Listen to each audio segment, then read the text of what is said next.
Moje meno je Juraj Lavant, mám 19 rokov a študujem v IB programe na gymnáziu Juraja Hromca v Bratislave.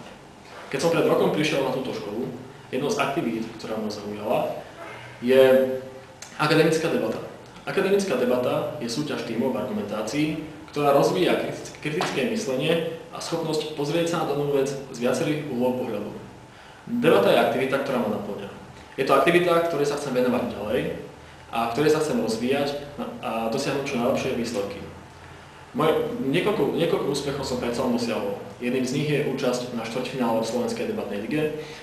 Inou je účasť na medzinárodných podujatiach, ako je Simulation for Action Stimulation v Slovensku. Mojím najväčším úspechom je však možnosť reprezentovať Slovensko na World Schools Debating Championships, čo sú stredoškolské majstrovstvá sveta v debatoch. Táto súťaž predstavuje maximum toho, čo je možné v stredoškolskej debate dosiahnuť.